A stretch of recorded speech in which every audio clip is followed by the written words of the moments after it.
It's tricky. Okay. Okay. So, So we have to hold this thing up, otherwise it falls. okay, when you take it off. But, see the two flanges on the bottom here, honey? Here's...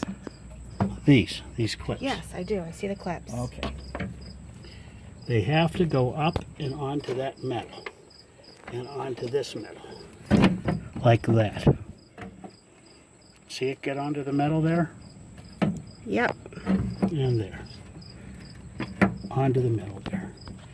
Then, this goes down. Like that. Then this goes down. When you put it up, it's got a rubber gasket all the way around it.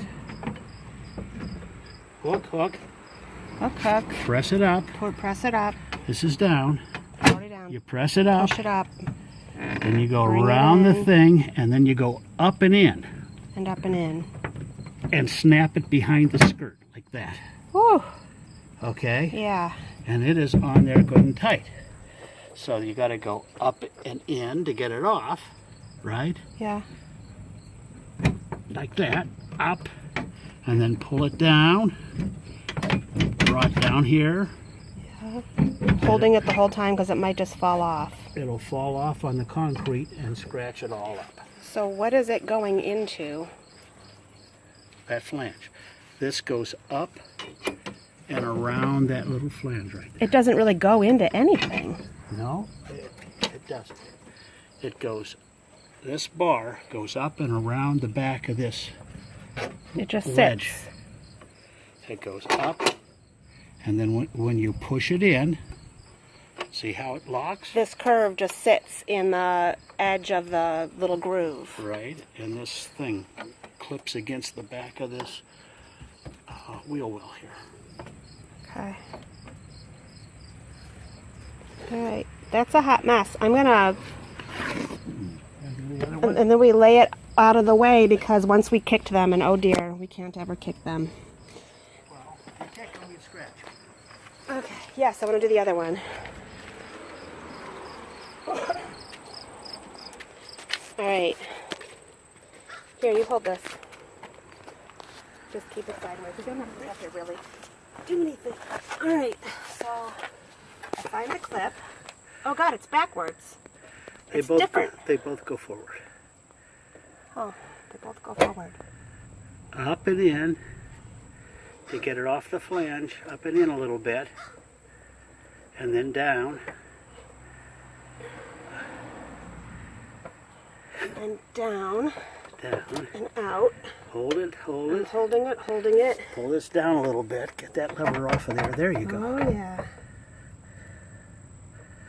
Voila, there's the wheel. That's what you have to, that's what you have to do every time you change the brakes or work on the wheels at all. Change the brakes. All the brakes are behind there. Alright, don't turn it off. I want to... I don't think I filmed you, honey. It's already been filming. Yeah, I think I had it toward the pavement. Oh, that's okay. Yeah, we're still going. So the other thing that we talked about was, today was day 2 of washing and waxing, and basically we wax everything. You wax the black rubber, you wax the chrome,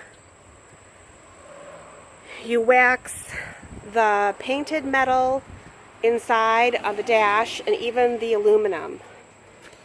So you make sure you get all these edges, this edge in here and in here and in here, and you make sure you hit the mirror. So you wax everything, and then later on, if you want to, you can get a chrome polisher, which we're not doing today because it's a heat advisory and we're all dying. And then where was the degreaser? Looks like this. Any degreaser. That's awesome, but any degreaser. Any degreaser to get the carbon off the muffler, because this thing is covered, it was covered in black, so I had to work really hard to get the black off before I could wax it several times. And then, where did the wax go? Oh, here it is. This is our new wax. We like it. the ultimate liquid wax. McGuire's. McGuire's, spelled not in an Irish way. What the heck is that? And then we're about to try this, but we are very nervous because the directions say it's not to be applied to the paint. And as you can see, the white walls are right next to painted pieces. So we're going to apply it to a cloth, right? Not the actual white. That's because I was kneeling on the ground, Dad, that's all. That's why I asked you to get there. I don't mind kneeling on the ground. So I wanted to use painter's tape to cover up the paint while we worked on the white walls, but Dad said no, we're not using painter's tape. My knees are old. So We're going to deal with that. Okay. So are we going to just apply it to a cloth? Yeah. Yeah. Okay. And the other thing that we talked about was that there's a quick release on the battery when we store it for a long time, like when we're not going to be around. But it used to be more important, but we've had it rewired, so now it's not a problem because our 6-volt hasn't been upgraded. And if we did upgrade to 12-volt, we'd have to change the light bulbs. What else did we talk about? We talked about checking the water in the battery. He showed me it's the little dot next to the quick release. And then we talked about the fact that it's a 6-volt system. and the radiator, the current we had a goes in disagreement on how high the radiator was. I think it looks low. It's supposed to look low. But we can't overfill the radiator, otherwise it's going to blow water all over everything. Yes. And it's a 2-sided radiator. It cools both heads, yes. Separate outlets. And we have a special kind of V8, a V8A. It's the first V8. It's the first 100 horsepower flathead V8. The first 100 horsepower flathead V8. V8. Because this also came in They came out with an 85, then they came out with a 95, then they came out with a 100. And ours is the very first 100. But this car is also available in a V6, which we do not have. No V6. No V6. Straight 6. God forbid we have a V6. They didn't make V6s for a long, long time. That's a straight 6. 6 cylinders right in a row. That's not what we have. We have an 8. Yeah, we have a V8. There's no such thing as a V6. There's no such thing as a V6. There was only a 6-cylinder and a V8.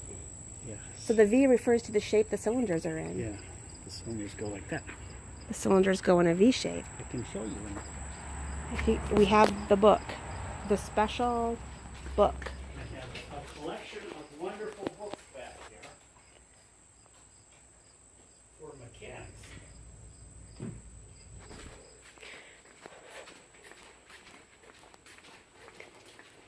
It's a V8 and a 6. Those are the only 2 engines that came in 1949. But this isn't the little blue one you showed me before Well, that has the actual manual of how to do stuff.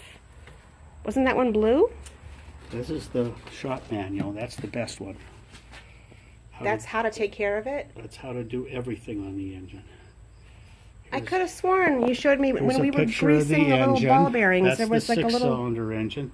See, it's not a V. It's just a straight line of 6 cylinders in a straight line.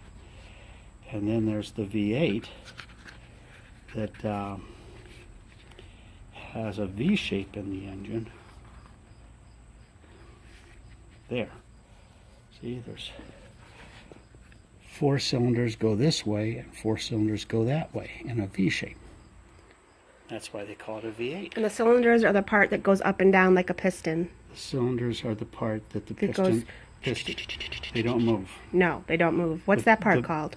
They're called the cylinder. The and cylinders. They're in the engine block, and the cylinders go up and down in them. Those are the cylinders right there, those holes. Okay? But the cylinders are not the pistons. No. The pistons go up and down in the cylinders. Okay. So I'd have to get the other book out to show you all the details. But see, that's how the grill came. And they chromed that half of the grill, but this half they felt was good enough that they didn't need to re-chrome it, so there's more scratches on this side.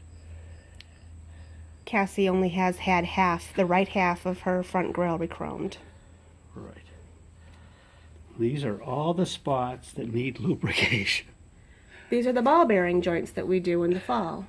Well, these are all the grease fittings. These are all the joints that need grease fittings. And they recommend every 1,000 miles on a lot of them, which means an awful lot of greasing if you use the car a lot. That's not up in the engine compartment though, right? Dad, I'm talking about when we laid on our back and we went underneath the car. Well, these are in the engine compartment here. So these are something I should pay attention to every fall? And all the way back. Is that on the bottom or the engine compartment? I've been doing all these. Well, I wish you would invite me. This goes all the way back underneath the car to the rear drive wheels. So that's on the bottom. It's all under the car, yeah. And this is something that you do yourself? Yep. Or you can take it into a shop and have them grease everything, but you have to kind of hope they do it right. I'd rather do it myself and know it's done right. Okay. Okay, so. All right, white walls. White walls. Now we've got to figure out, shut that off and let's figure out how to do this. I kind of want to film how to do it. I think we should just apply it directly to the rag. I do too. I think we need a separate little rag that we can soak. You're supposed to use gloves. Gloves? Gloves. Read the instructions, honey. All right, I haven't read them yet. I've been busy, okay? Read them. Read them. I haven't finished doing the sides of the door yet. Okay, well, you finish up. We will use this, I think, to do the white walls. What do you think? Okay, do you have gloves? Does Mom have like yellow kitchen gloves? I have plastic gloves in the basement. Do you want me to go get them? Doesn't she look different without the skirts on her? Yeah.